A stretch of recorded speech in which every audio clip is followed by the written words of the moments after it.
Ladies and gentlemen, welcome into another Best Bets videos, giving you guys my top 10 bets of week 3 for college football. I always sift through the games, try and find the best ones, the best values. I do want to say it wasn't a great week for me last week. I went 4-6. I had a couple of bad bounces with the Illinois-Virginia, the under missing by 1 point. I had Northern Illinois plus 6.5 versus Wyoming. They lose by 7. You hate seeing stuff like that. It is what it is. I'm expecting an 8-2, 9-1 week this week. Let's get into my top bets for week 3. And we will kick it off with Ohio State minus 25 or 26.5 versus Tulsa. Here's the thing with Ohio State, guys. I'm an Ohio State fan. I've been an Ohio State fan forever. I've watched all their games. Normally, when they face a team like Tulsa, especially in the short Ryan Day era, Ohio State's basically a guarantee to score 50-plus points.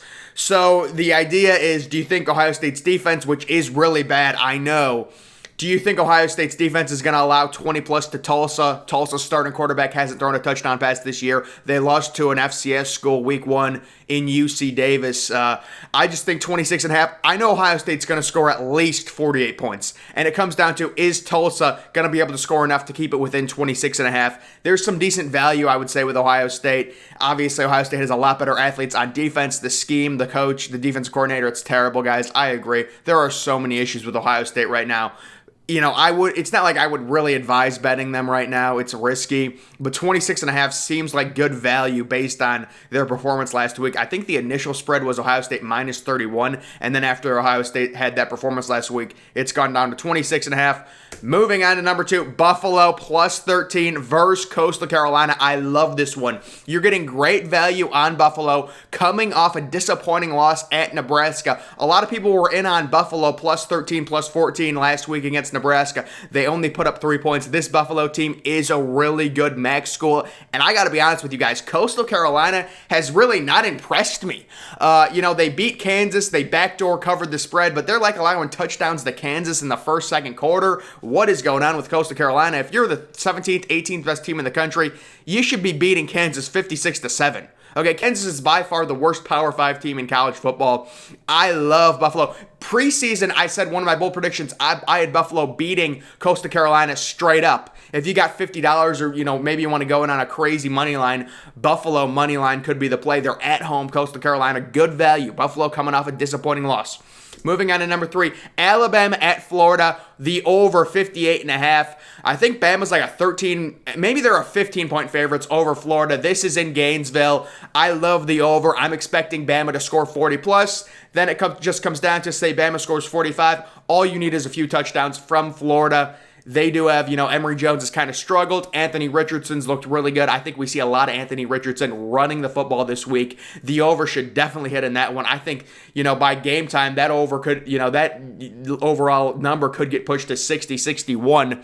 It just comes down to, I know Alabama's going to score 40+ points. I have faith in that. Can Florida cover the rest? Can they get 2 touchdowns on a field goal? I think they do. The over hits there.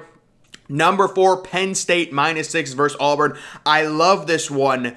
I feel like people are really overreacting to Auburn because they play Akron week 1, immediately get ranked.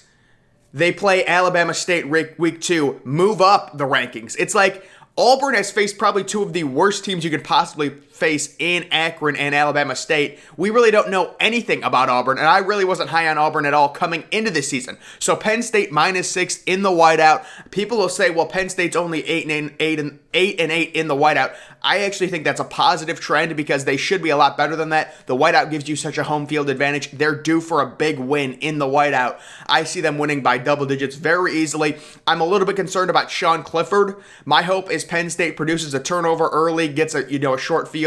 They have a good running game. Jahad Donson's a beast. It's just a concern with Penn State's passing game. I think they do enough to cover that 6-point spread versus Auburn. Number 5, Western Michigan at Pitt, the under 60. I know the thing with Pittsburgh is they've been scoring.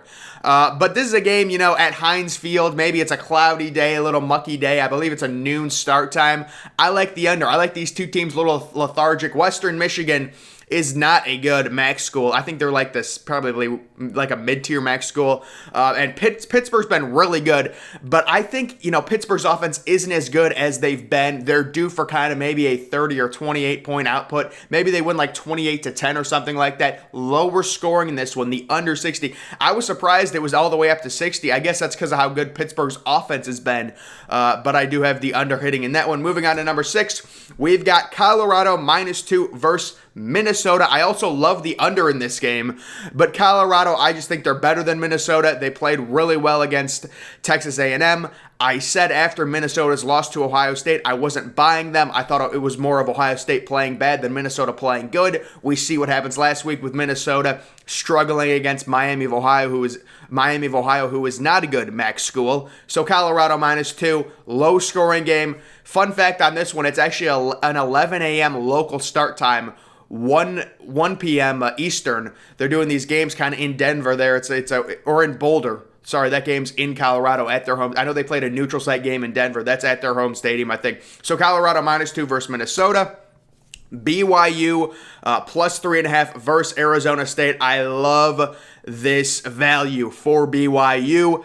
BYU, I think, straight up is better than Arizona State, and you're going to give me 3.5 points. I love BYU money line versus Arizona State. I know Jaden Daniels is a good player, but BYU is a really, really good football team.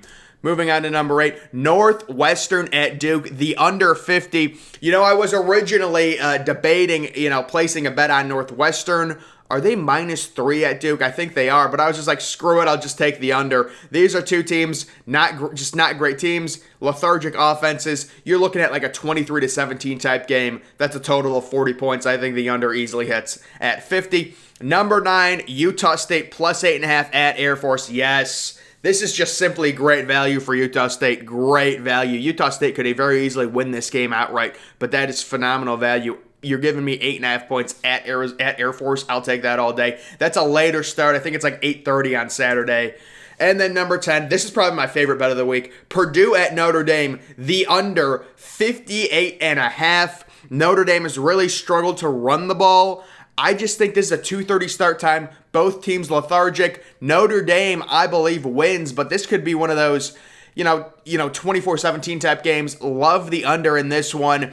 And guys, it is time. You can take a look. These are my top 10 bets of the week. We'll see how we do. But it is time for my parlay of the week, which I'm sure will be wrong, but we're just going to do it anyways. So the parlay of the week, Colorado moneyline versus Minnesota. You get pretty good value there if you believe Colorado is going to win because they are 2-point favorites. Colorado versus Minnesota, under 50. I said I loved that one, piggybacking off of it. Remember, that's an 11 a.m. local start time. Both pretty bad offenses. Colorado, they score 7 points last week? Minnesota looked lethargic against Miami of Ohio. Obviously, without Ibrahim, he's out for the year. USC moneyline at Washington State. This one's kind of interesting with the Clay Helton firing.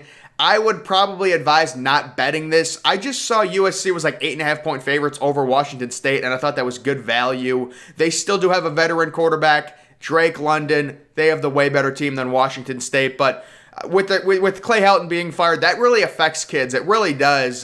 It could be a weird week for USC. I don't know if I would still bet that with the firing. Penn State moneyline versus Auburn, love it. Penn State's a lock this week. North Texas +13 versus UAB. That's just simple great value on the mean green of North Texas. I knew I should have bet Georgia -24 last week against UAB. I don't know why I didn't. Even without JT Daniels, they covered that spread and basically double. What did they win by like 48 points against UAB? North Texas at home +13. Give me it all day. And then Northern Illinois +27 at Michigan. This is just using the psychology of, I don't think Michigan is going to cover 3 straight spreads. Michigan has a bad pass offense. They really do have a good rush offense, but 27 points is a lot, and Michigan is right now 2-0 against the spread. I don't know if they'll start 3-0. Northern Illinois is not a good MAC team, if you guys don't know. They're a mid-tier, maybe lower, like 8th or 9th in the MAC. But +27, that's a lot. Don't love Michigan's rushing offense. it could be one of those games where we need a backdoor cover. Maybe Michigan's up 28 or 31, and then, Northern Illinois scores a touchdown late. I hate betting games like that, but, it's one of those things where I just don't know if Michigan's going to be able to cover the spread 3 weeks in a row, guys. Those are my top bets of week 3 for college football. That is going to do it for this video. Make sure you guys are following me on Twitter. Link to that's always in the description. I'm, of course, the Depressed Ginger. Thank you for watching.